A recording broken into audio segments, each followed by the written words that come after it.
Hello दोस्तों, स्वागत है आपका हमारे YouTube चैनल स्टडी जेड पर। तो जैसा कि हमने बातचीत की थी कि हम अपने YouTube चैनल पर हिंदी के विभिन्न प्रकार के टॉपिक आपके समक्ष प्रस्तुत करेंगे।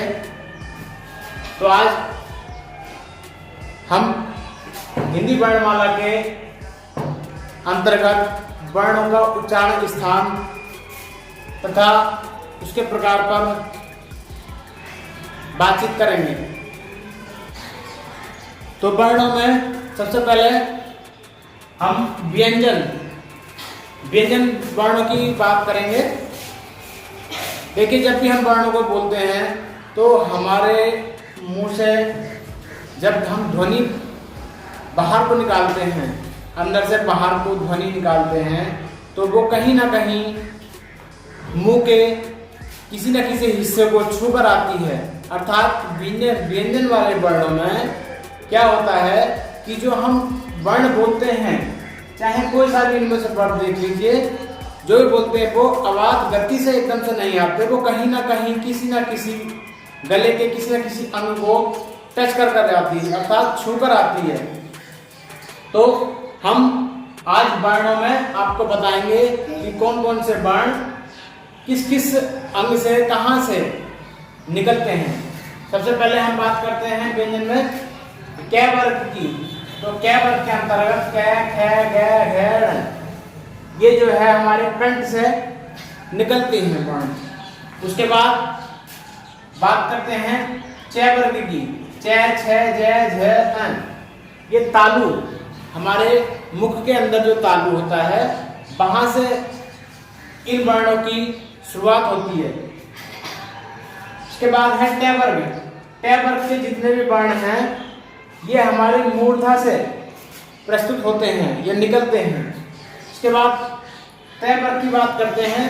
तो तै वर्ग में तै, थ, दै, न, ये हमारे दंत से प्रस्तुत होते हैं, अर्थात दांतों से टच होकर ये बोले जाते हैं। आप प्रयास करना कि इनमें से जो भी वर्ण आप बोलो तो वो कहाँ से निकल रहे हैं, किस किस हमारे अंग को टच कर रहे हैं, आपको स्वयं अनुभव हो जाएगा। फिर पै वर्ग। पै वर्ग में पै, फै, बै, भै, में, ये हमारे ओष्ठ से निकलते हैं। तो ये हमारे व्यंजन हो गए। इन व्यंजन में भी व्यंजन के जो अंतिम अक्षर होते हैं इनको नासिक्य भी बोलते हैं। नासिक्य शायद दिख नहीं रहा होगा, मैं यहां पर लिख देता हूं। नासिक्य वर्ण भी बोलते हैं इनको, क्योंकि ये हमारे नाक के माध्यम से भी बोले जाते हैं। बिना इनके नाक के सहारे ये वर्ण बोलना नामुमकिन है। तो जैसा कि हमने व्यंजनों के ऊपर व्यंजन की उत्पत्ति उच्चारण के स्थान पर बताया था, ऐसे ही इसी प्रकार स्वर की बात करें तो स्वर में भी ये छोटा बड़ा इसका उच्चारण स्थान या इसकी उत्पत्ति कंठ से होती है। उसके बाद ई बड़ी, छोटी बड़ी, इसका भी उत्पत्ति स्थान या उच्चारण स्थान तालु से ही होता है। उसके बाद बात करते हैं उ और औ की। इनका उच्चारण स्थान या उत्पत्ति स्थान हमारा ओष्ठ है। उसके बाद स्वर में हम बात करते हैं ए और ए की। तो ये दो शब्द यानी कि दो स्थानों से मिलकर इन वर्णों की उत्पत्ति होती है, ये उच्चारण की उत्पत्ति होती है। कंठ प्लस तालु, कंठ तालव्य।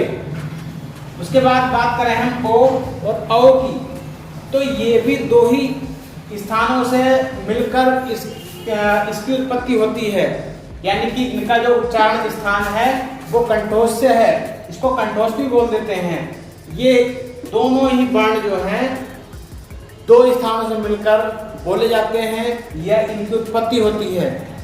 तो आज के लिए इतना ही, और हमारा टॉपिक आपको पसंद आया हो तो लाइक और शेयर करें तथा चैनल को सब्सक्राइब करें। धन्यवाद।